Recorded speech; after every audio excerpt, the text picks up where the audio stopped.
Em nome do Pai, do Filho e do Espírito Santo. Amém.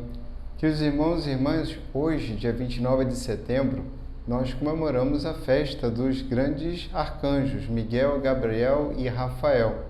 As Escrituras nos apontam exatamente essa experiência, uma pequena parte dessa experiência que nos revela a presença viva e real dos anjos na história da salvação. E essa história não está apenas narrada e contida ou limitada à Sagrada Escritura. Os anjos continuam influenciando em nossas vidas, por isso essa festa. Nós temos a opção de duas leituras para a primeira leitura, uma retirada do livro de Daniel e a outra do Apocalipse.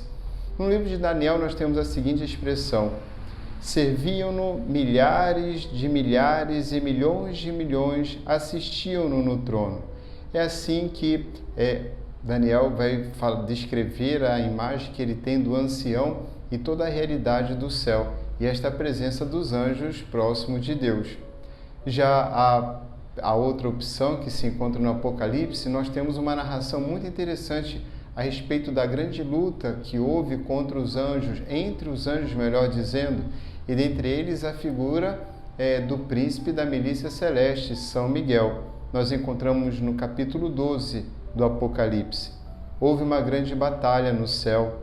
Miguel e seus anjos guerrearam contra o dragão, e o dragão lutou com os seus anjos, mas foi derrotado.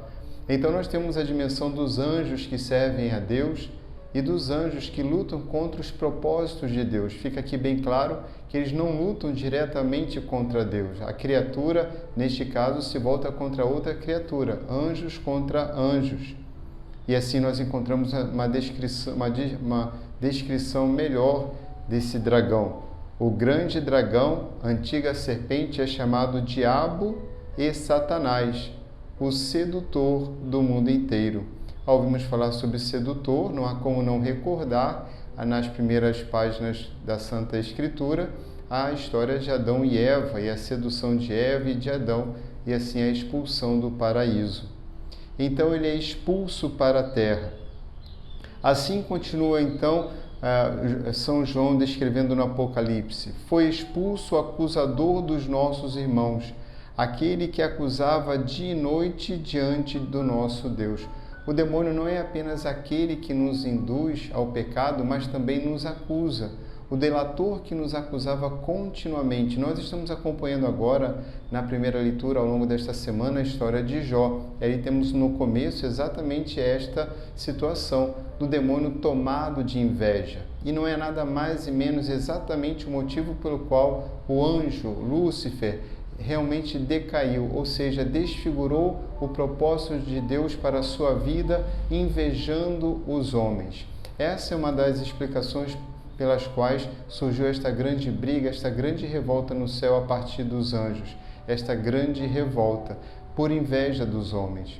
Então, nós nos colocamos diante de uma situação muito interessante. Quando vemos a descrição do livro de Jó ao longo dessa semana, vimos que não foi Deus que moveu a natureza contra as propriedades de Jó e os trabalhadores de Jó. Não foi também o próprio Deus que matou, mas foi o demônio. O demônio que não necessariamente matou os homens, nem os filhos, mas utilizando-se do seu poder angélico, movendo a natureza, furacões, enfim, aquilo que nós ouvimos descrito, também ele suscitou no coração dos homens a cobiça para que pudessem possuir a terra e o rebanho de Jó dos seus filhos, e assim mataram. O demônio, portanto, não mata. Quem mata é o homem. Quem pode se matar na relação com o demônio é o próprio ser humano, nas escolhas que faz. Quando nós falamos em morte, em roubo, estamos aqui diante de uma clareza muito grande dos 10 mandamentos, e isso o demônio não faz no nosso lugar, mas ele nos induz, suscita em nós a cobiça, suscita em nós a ira, suscita em nós a mesquinhez, suscita em nós uma maluquice, um desejo de grandeza, de posses que não são necessárias para a nossa vida. Porque o que nos é necessário, se não temos aquilo que é necessário para comer e beber, ouvimos isso na primeira leitura retirada da carta a Timóteo, primeira carta a Timóteo, nós ouvimos neste último domingo na segunda leitura. Queridos irmãos, o Senhor nos move, portanto, a termos uma vida mais simples e assim fugirmos das tentações do demônio. Hoje nós não estamos falando do demônio, nós estamos falando do grande arcanjo Miguel, sobretudo ele, mas trazemos também a experiência de São Gabriel, aquele que anuncia as maravilhas do Senhor, sobretudo a Virgem Maria, o grande anunciador da vitória sobre o mal. Temos também a referência no livro de Tobias sobre São Rafael, aquele que conduz também a vitória, a salvação, o casal Tobias, Sara e Tobias. Então, temos os anjos verdadeiramente como aqueles que Deus nos concedeu, e especialmente os 3 grandes arcanjos, nesta grande luta, neste grande combate. Tanto maior é a luta quanto o nosso inimigo. E o nosso inimigo, na verdade, não são os anjos decaídos, os demônios. Os nossos inimigos somos nós mesmos, porque nós podemos ouvir os anjos que nos cercam, os anjos da guarda.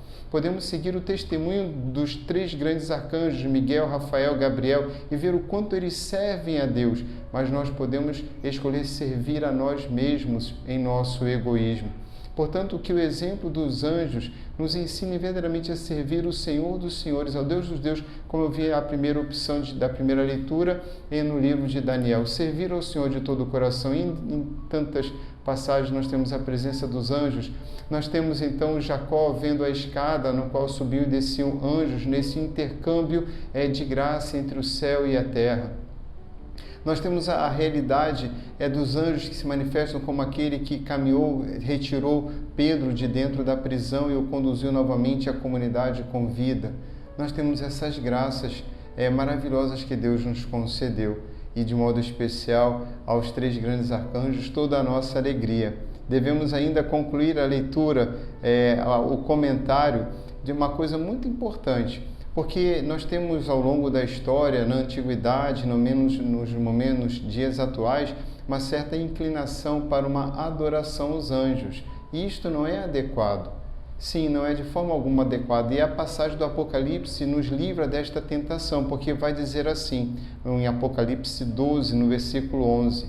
Eles, então, os nossos irmãos que eram acusados por Satanás diante de Deus, venceram o dragão, Satanás e o diabo, pelo sangue do Cordeiro. É o Senhor que nos salva e nós contamos com o auxílio dos anjos, mas é o sangue protetor do Senhor Jesus que nos salva. E pela palavra do seu próprio testemunho, o Senhor nos dá a graça e nós, com a graça do Senhor, nós damos também o nosso sim, nós damos a nossa resposta. Ainda que isso termine em martírio, exatamente como diz aqui o livro do Apocalipse, e pela palavra do seu próprio testemunho. Tanto você quanto eu somos chamados, a partir do sangue do Cordeiro, com a intercessão e ajuda concreta e real dos anjos, a darmos o nosso testemunho e não nos deixarmos vencer pelo pecado, pelas seduções do mal. Então vai dizer o livro do Apocalipse, pois não se apegaram à vida terrena, se apegaram à vida eterna. A vida eterna significa se apegaram a Jesus. E Jesus vai dizer em João, no capítulo 6, aquele que comer da minha carne e beber do meu sangue terá a vida eterna. Podemos dizer assim, que os anjos nos ajudam a combater todas as forças inimigas na medida em que nós nos aproximamos de Jesus, praticamos a sua palavra, damos testemunhos de fé, rejeitando as seduções de pecado em nosso entorno e encontrando a força de modo especial na Eucaristia. Seja a Eucaristia tomada em refeição na Santa Missa, seja a Eucaristia adorada. E de modo especial, a Eucaristia que sempre nos leva a uma vida de comunidade, porque nesta grande luta, não apenas os anjos nos ajudam, mas também precisamos dos nossos irmãos. E é assim que podemos ter toda a certeza da bênção de Deus sobre nós, também com uma pequena passagem do livro aos Hebreus que diz assim: não são todos os anjos, é uma interrogativa, não são todos anjos espíritos ao serviço de Deus, que lhes confia missões para o bem daqueles que devem herdar a salvação, ou seja, para nós? Então, os anjos são espíritos a serviço de Deus, que Deus confia para a nossa salvação. Hebreus, capítulo 1, versículo 14. Que possamos assim ouvir ao Senhor, ver o testemunho dos anjos bons que combateram o combate, aqueles que serviram e servem ao Senhor. Então, Satanás, tomado por inveja e não querendo servir, se rebelou. Que nós, seguindo o exemplo dos 3 grandes arcanjos e dos demais, os demais anjos da milícia celeste, possamos ter isso muito claro: serviço, adoração, respeito ao Senhor e, sobretudo, pelo testemunho de uma vida que busca sempre ser íntegra, e temos a força do Espírito Santo, temos o sangue do Cordeiro e a ajuda dos 3 grandes arcanjos para permanecermos fiéis ao Senhor em toda a nossa própria história de salvação. O Senhor esteja convosco. Pela intercessão de São Gabriel, São Miguel e São Rafael, abençoe-vos o Deus Todo-Poderoso, Pai, Filho e Espírito Santo. Amém.